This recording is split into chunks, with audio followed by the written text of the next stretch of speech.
first of all. So in this pro forma, you are going to have both sides, two sides. See here, balance sheet asset 31st March in the books of XYZ. Okay. So balance sheet asset అంటాం మనం ఎప్పుడైనా కానీ heading పెట్టినప్పుడు ఏ రోజు ఏ month కి ఏ year ending చేసినా అది asset అని రాయాలి ఇక్కడ ఇయర్ ఎండింగ్. సో దీనికి కూడా మనకు we have 4 columns here also. One it is liabilities and the other one it is assets. So ఇక్కడ పర్టికులర్స్ అనొద్దు, లెఫ్ట్ సైడ్ పర్టికులర్స్ కాలం లో లయబిలిటీస్ అని రాయండి, రైట్ సైడ్ ఉన్న పర్టికులర్స్ కాలం ని అసెట్స్ అని రాయండి. ఓకేనా. బ్యాలెన్స్ షీట్ లో వచ్చేది అన్ని మన కంపెనీకి సంబంధించిన ప్రాపర్టీస్ ఏంటి అండ్ వాటికి అప్పులు ఏంటి. లయబిలిటీస్ అంటే అప్పులు, అసెట్స్ అంటే వాటికి ఉన్న ఆస్తులు. ఓకేనా. అసెట్స్ అన్ని ఒకవైపు రాసుకుంటాం, వాటికి ఉన్న అప్పులు ఏవైనా అప్పులు ఉన్నాయన్నీ మనం లయబిలిటీస్ కింద చూపిస్తాం. ఓకేనా. సో ఏమేమి ఉన్నాయి ఒక ఇయర్ లో అనేది ఇక్కడ రాసుకుంటాం. వాడి లిస్ట్ అంతా మీకు ఇస్తున్నాను, ఒకసారి చూసుకోండి.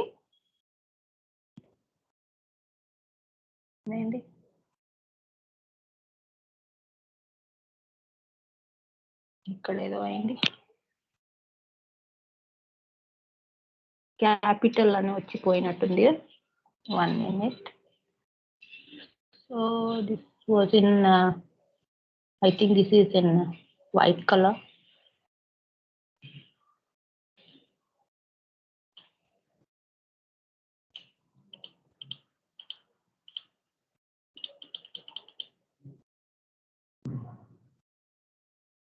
So see, on liability side, one by one list I am giving you. Capital account.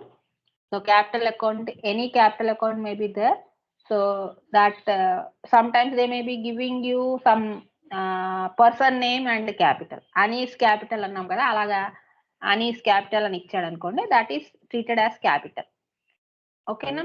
అంటే ఓనర్ పేరు ఇవ్వచ్చు, సమ్ టైమ్స్ పేరు ఇవ్వకపోవచ్చు. క్యాపిటల్ అంటే మాత్రం క్యాపిటల్ అనేది అప్పే, అది ఓనర్స్ ఇన్వెస్ట్ చేసినా కూడా దాన్ని అప్పు కిందనే ట్రీట్ చేస్తాం మనం బ్యాలెన్స్ ఫైనల్ అకౌంట్స్ లో, అకౌంటింగ్ లో. ఓకేనా. ఓనర్ సెపరేట్, మన బిజినెస్ సెపరేట్ కింద చూస్తాం. ఓకే. సో ఆ బ్యాలెన్స్ ఏదైతే ఉందో ఆ బ్యాలెన్స్ అమౌంట్ వేసుకోండి. ఇక్కడ ఎంత అమౌంట్ ఇచ్చాడో అంత అమౌంట్. మనం ప్రీవియస్ ప్రాబ్లం చేసినప్పుడు జర్నల్ ఎంట్రీ రాసినప్పుడు అనీస్ క్యాపిటల్ అకౌంట్ 1 lakh వేసాం కదా, అలా ఎంత అమౌంట్ ఇస్తే అంత అమౌంట్ ఇక్కడ బ్యాలెన్స్ కింద చూసుకోండి. సో దీనికి ఏం చేస్తామంటే, ఇందాక మనం చేసిన నెట్ ప్రాఫిట్ ఉందా, ఇందాక మనకు ప్రాఫిట్ అండ్ లాస్ అకౌంట్ లో నెట్ ప్రాఫిట్ వచ్చింది కదా. So that net profit you add to this capital amount, అది ఇక్కడ తీసుకురావాలి మీరు liability side of balance sheet. ఓకేనా. సో ఇక్కడ తీసుకొచ్చి క్యాపిటల్ కి యాడ్ చేయాలి. అదే లాస్ వచ్చింది అనుకోండి మైనస్ చేయాలి. ఓకేనా. సో ఇది ప్రాఫిట్ కాబట్టి యాడ్ చేసుకోండి. సో యాడ్ చేసుకోండి. సో యాడ్ చేసుకున్న తర్వాత లాస్ అయితేనేమో మైనస్ చేయండి. ఏదన్నా ఒకటే చేయాలి మీరు ఈ రెండిట్లో, net add net profit or less net loss. Less means minus. ఓకేనా. సో ఏదన్నా ఒకటే చేయండి. ఇది చేసిన తర్వాత డ్రాయింగ్స్ ఉన్నాయి కదా, అనీస్ డ్రాయింగ్స్ అని రాసాం మనం, అతను విత్ డ్రా చేసుకున్న అమౌంట్స్.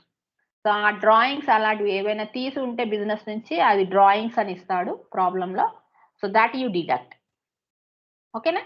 సో ఇవన్నీ చేసిన తర్వాత రిమైనింగ్ అమౌంట్ మీరు ఇక్కడ వేసుకోండి అమౌంట్ కాలంలో. ఓకేనా. And then term loans, any loans ఉన్నాయని లోన్స్, టర్మ్ లోన్స్ అని ఇస్తాడు. ఏ లోన్స్ అయినా, లోన్స్ అని ఉంటే ఇటువైపు వేసేసేయండి లయబిలిటీస్ లో. Okay. And short term loans ఉండొచ్చు.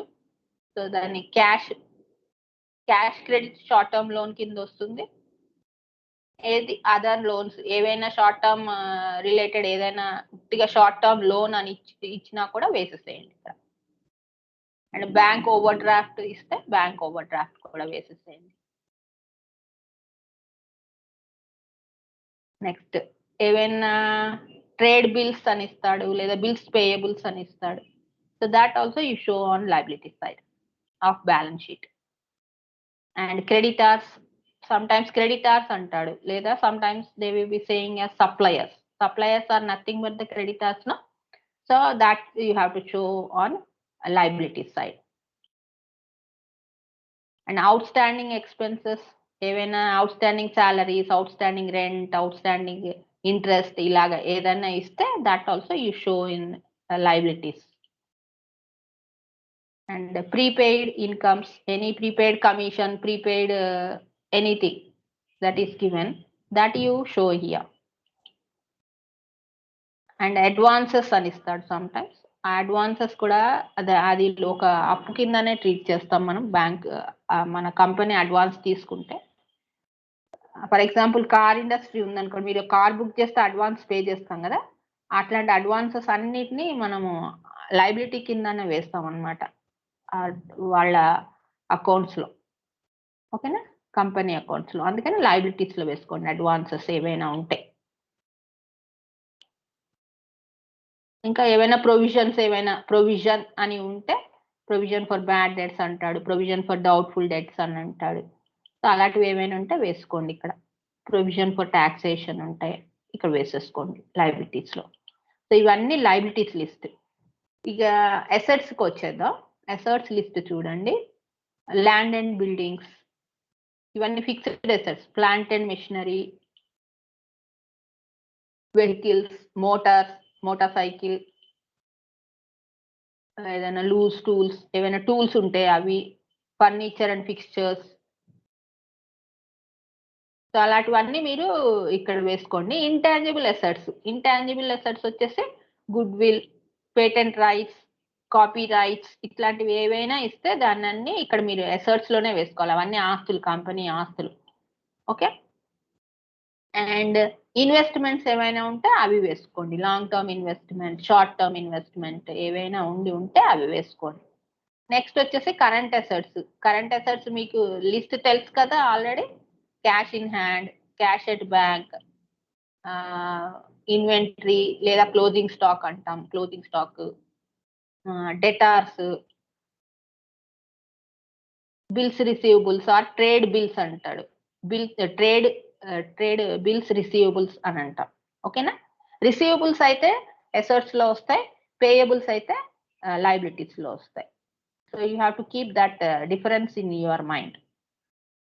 అండ్ ప్రీపెయిడ్ ఎక్స్పెన్సెస్ చూడండి, ఇక్కడ అవుట్ స్టాండింగ్ ఎక్స్పెన్సెస్ అయితే లయబిలిటీస్ లో వేస్తాం, ప్రీపెయిడ్ ఎక్స్పెన్సెస్ అయితే అసెట్స్ లో వేస్తున్నాం.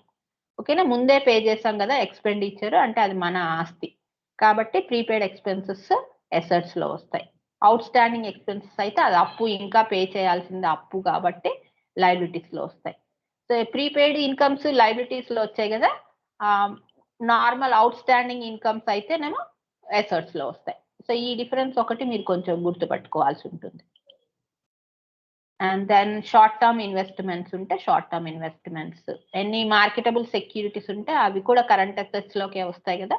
సో ఇవన్నీ మీరు కరెంట్ అసెట్స్, అవన్నీ మీరు దీంట్లో వేసుకోండి. అడ్వాన్సెస్ ఏవైనా మనం ఇచ్చి ఉంటే, కంపెనీ ఇచ్చి ఉంటే అడ్వాన్సెస్, ఇక్కడ అడ్వాన్స్ టేకెన్ ఏమో లయబిలిటీస్ లో వస్తుంది, advances given to some other else will be the asset.